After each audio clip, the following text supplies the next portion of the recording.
Hello and welcome to another episode of the Bible in 1 Year with the Preacher's Husband. Today we're going through 1 Samuel chapter 13 and 14. Tomorrow we're going to go through 1 Samuel chapter 15, 16, and 17. So let's jump in. Chapter 13 starts out by saying Saul was 30 years old when he became king, and he reigned for 42 years over Israel. Now, ancient manuscripts, they kind of tend to differ on the exact number of years that Saul reigned. But based on a comparison of all these manuscripts and on Acts chapter 13 verse 21, where Paul gives a rounded off number of 40 years, the actual 42 years seems the most likely. Israel's new king began to establish a standing military presence for his kingdom.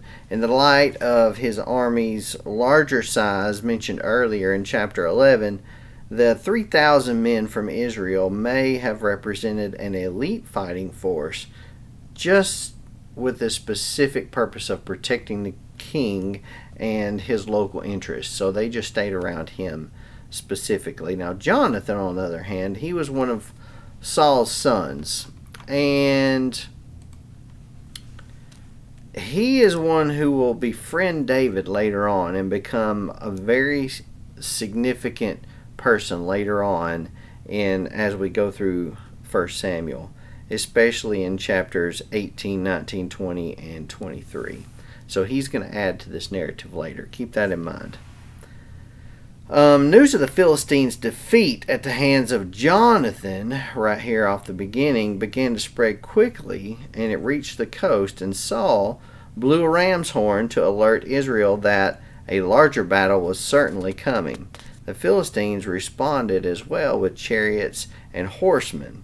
Now the men of Israel were in trouble, in verse 6 here. The Philistines controlled the high ground in this story.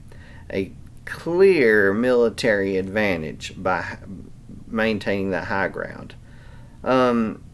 Further, their push to Michmash, or Mishmash, whatever you want to call it, I call it Michmash, it effectively cut Israel in half, and it limited Saul's access to the coast. Saul's decision to retreat to Gilgal gave his enemies control of all of this region. The situation was indeed very serious at this time. Now, Samuel had told Saul to wait 7 days at Gilgal, at which time he would come and provide further instruction. But Saul was a little bit impatient here. He looked around and saw that troops were beginning to desert him, and morale was really getting weak. It really was for him. So Saul offered the burnt offering himself instead of waiting for Samuel to do it, a task that Samuel probably should have done. Well, Samuel's ominous question to him, "What have you done?"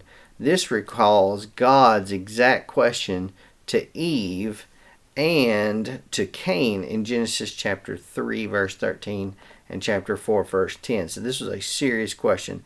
But Saul rightly estimated the seriousness of the Philistine threat. He just may have gone about it the wrong way.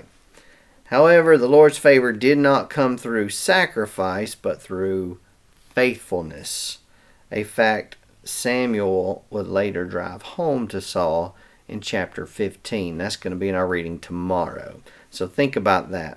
Faithfulness over sacrifice for tomorrow. In verse 15, from Gilgal to Gibeah was a distance of about 15 miles upward. It was upward. In other words, it was gaining in elevation. It was an uphill climb to there. Meanwhile, only 600 men remained with Saul. Only about 2 miles separated Saul's forces from the Philistines at this time. That was serious. It's getting close. It's coming down to it. In verse 19, the presence of the Philistines imposed restrictions on metalworking, which limited weapons to those made of wood or stone. This shows the extent of their domination of Israel so far, and especially in Israel's heartland. If they weren't able to make any more swords, all they had was stones and wood. That's not good. The phrase, only Saul and his son Johnathan had weapons, now that paints an even more dismal picture, in my opinion, of Israel's situation. They were in dire straits here. We get to chapter 14, and this chapter begins to show a consistent contrast between Saul and his son Johnathan. At this point, Saul has largely retreated from the Philistines, but Johnathan has courageously decided to challenge him here. With his words, nothing can keep the Lord from saving, that's chapter 14, verse 6, Johnathan demonstrated faith beyond that of his father Saul, at least in my opinion. Johnathan proposed that they cross over into the Philistines' view and seek a sign from the Lord, an invitation to come on up to the Philistines' location may have indicated that the Philistines themselves didn't have the courage to relinquish the high ground to fight even against only 2 Israelites. That is significant. Jonathan's success at first, it says here that in verse 14 here, in the first assault, Johnathan and his armor bearer struck down about 20 men in just a half-acre field. This indicates that God's hand was definitely with Johnathan. Terror, in verse 15, terror spread as news of the assault came from the survivors. Terror from God came upon them, meaning that the Philistines may have feared they had come too far inland and incurred the wrath of the Israelites' God, as they had done when they captured the Ark of the Covenant. Remember that? Remember all the bad things that happened to them when they captured the Ark of the Covenant? Well, here they were again, thinking the same thing after Johnathan did his deed there. We get to verse 21, and the Philistines' incursion into Israel had led to many Israelites defecting to the Philistine side. But now we see the defectors start switching back over to Israel's side. And when they did that, the Philistines began to panic even more. They would not make the mistake of joining forces with any Israelites again, that's for sure, after this happened. And we're going to see another opportunity in chapter 29 for that to happen, but they won't. In verse 14, many have questioned here.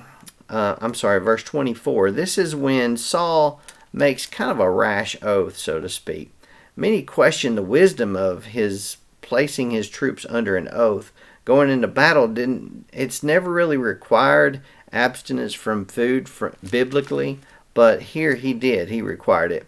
Perhaps Saul thought that maybe such a vow would secure the Lord's favor, but consequently, the men of Israel just got worn out and exhausted because they hadn't eaten anything to sustain them while they were expending a lot of energy doing all of this.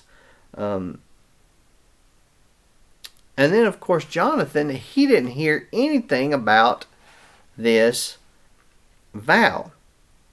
And verses 25, 26, and 27, essentially Johnathan stuck his spear into a honeycomb. No, not that kind of honeycomb. This kind of honeycomb right here. He stuck his spear into some honey there. Or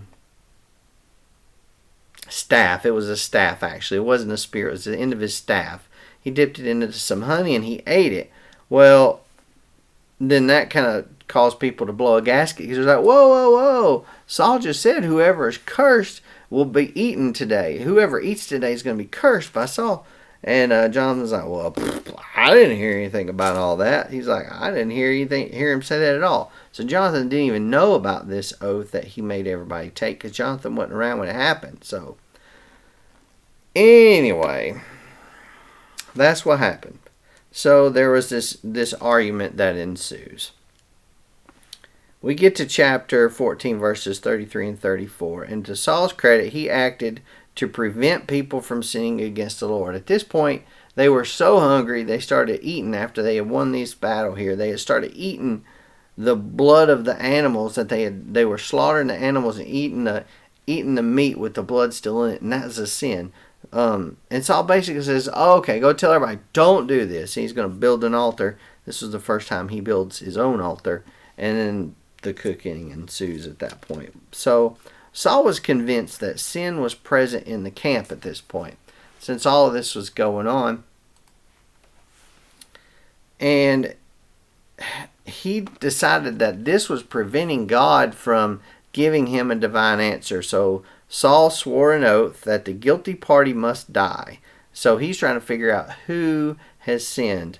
And not one of his warriors would answer him. None of them would speak up, although many knew exactly who had violated Saul's curse. Johnathan and Saul were selected. Saul's first step was to determine whether the blame for God's silence laid on his house or on someone in his army. Right off the bat, Johnathan and Saul were selected. And that showed Saul that now he knew that one of him, Saul or Johnathan, he knew that one of them two was responsible. At that point, Johnathan was selected. And so Saul then knew that his very own son, Johnathan, was the cause of God's silence, at least in his mind. So Johnathan, the thing about it was, he had not promised to fast that day. But as he confessed to eating it, he willingly offered to place himself under his father's oath and suffer the harsh consequences. So because he had done this, he basically was honorable and said, look, I did it. I'm sorry, didn't know. Kill me if that's what you want to do. But the people insisted that Johnathan should not die when God had brought such a deliverance for Israel through him. Saul had not uttered his original oath with divine authority, and Johnathan, who had not violated it technically since he didn't hear it to begin with. So either he would have to execute his son or he would have to go back on his oath. Instead, he gave in to the people's wishes and he just went back on his oath. This whole episode points to Saul's impulsiveness and essentially his lack of discernment in advance. Now, that brings us to the very end of chapter 14. That is all for today. Tomorrow we're going through 15, 16, and 17. I hope to see you then. And if this has touched you, hit the like button, the subscribe button, and of course click the little jingle bell so you can get notified the next time I upload a video. And I hope to see you tomorrow for some more sweet, sweet honey. Sweet, sticky honey. We'll see you then. Adios.